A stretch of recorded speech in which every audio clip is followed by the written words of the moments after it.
আজ মোচা দিয়ে বানিয়ে ফেলবো। কি বলো তো? আজকে আর আমি বলবো না, আজকে তোমরা বলবে। তোমরা তো আর বললে না, তাহলে চলো আমি বলে দিই।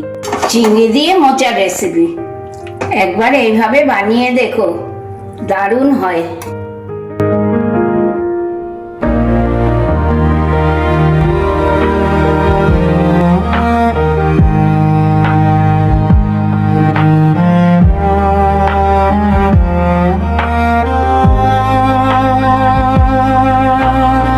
চলো তাহলে মোচাটা কেটে নেওয়া যাক। বন্ধুরা, তোমরা সবাই ভালো আছো তো? তাহলে চলো আজকে তোমাদের একটা মোচার দারুণ রেসিপি শিখিয়ে দিই। এই দেখো, মোচাটা আমার ছাড়ানো হয়ে গেছে, আর এই যে ফুলগুলো ছাড়িয়ে নিয়েছি। এই ফুলের ভেতরে একটা কাঠি থাকে আর একটা সাদা পর্দা মতন থাকে, সেইটাকেও আমি ফেলে নিয়েছি। তোমরাও তাই করবে, এগুলো পেটে গেলে কিন্তু খুব পেটে ব্যথা করে, পেট কামড়ায়।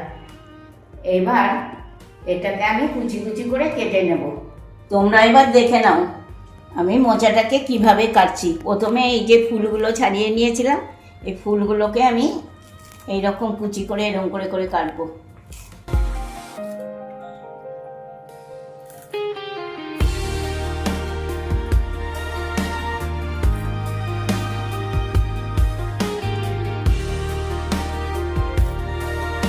এবার আমি মোচার ভেতরের অংশটা কেটে নিচ্ছি।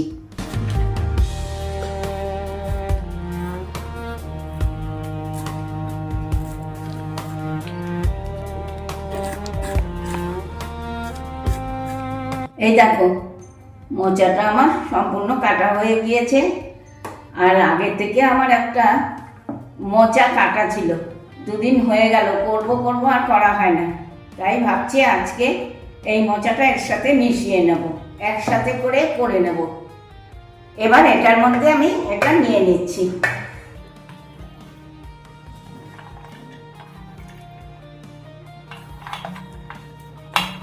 এবার আমি এই মোচাগুলোকে খুব ভালো করে ধুয়ে নেব, নিয়ে একটু নুন দিয়ে জল দিয়ে ভালো করে সেদ্ধ করে নেব।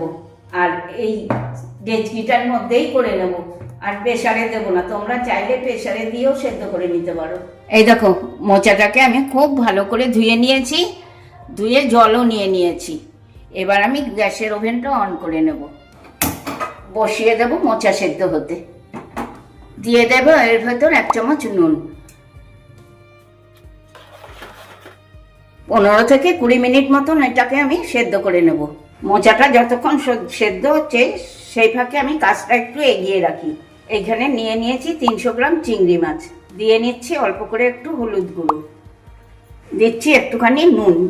এবার এটাকে আমি একসাথে মাখিয়ে রেখে দেব।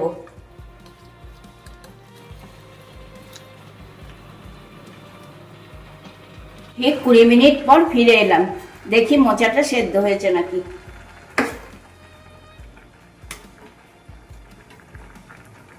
হ্যাঁ, সেদ্ধ হয়ে গিয়েছে। এবার আমি গ্যাসের ফ্লেমটা অফ করে দিচ্ছি। এবার আমি মোচার জলটা ঝরিয়ে নেব, নিয়ে ভালো করে আবার ধুয়ে নেব। বসিয়ে দিচ্ছি একটা কড়া। কড়াটা গরম হয়ে গিয়েছে, দিয়ে দিচ্ছি কিছুটা সরষের তেল। তেলটা গরম হয়ে গিয়েছে, এবার আমি চিংড়ি মাছগুলো ভেজে নিচ্ছি।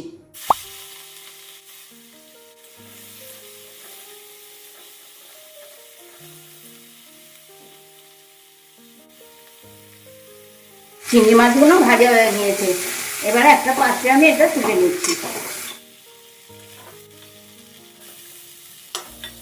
আবারও দিয়ে নিচ্ছি কিছুটা সরষের তেল। এবার আমি কেটে রাখা আলুগুলোকেও ভেজে নেব। দিয়ে দেবো পরিমাণ মতো নুন।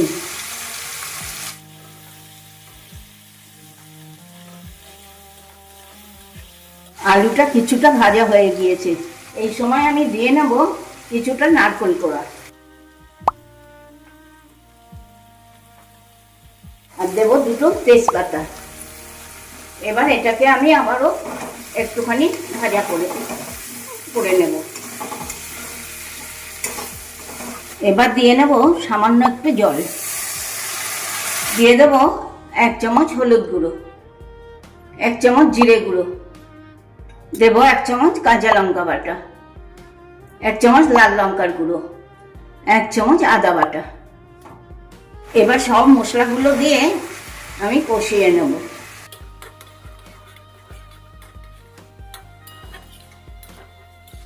এবার দিয়ে দেব সেদ্ধ করে রাখা মোচাটা। এটা দিয়েও আমি আবার একটু কষিয়ে নেব।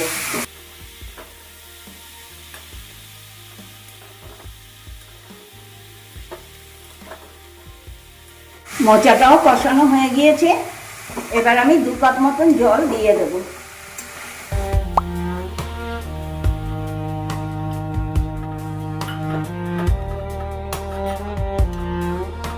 এবার দিয়ে দেব একটা গুড়ের বাতাসা, আর দিয়ে দেব ভেজে রাখা চিংড়ি মাছগুলো।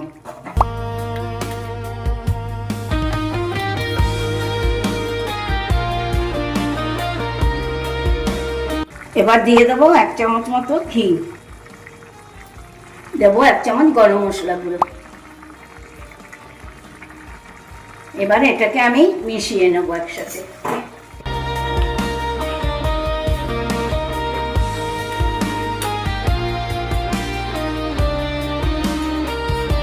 দেখো, ঠিক 15 মিনিট পর ফিরে এলাম।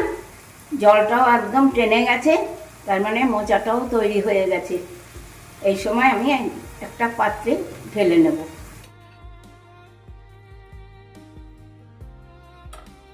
কি বন্ধুরা, কেমন বানিয়ে ফেললাম চিংড়ি দিয়ে এই মোচার রেসিপিটা।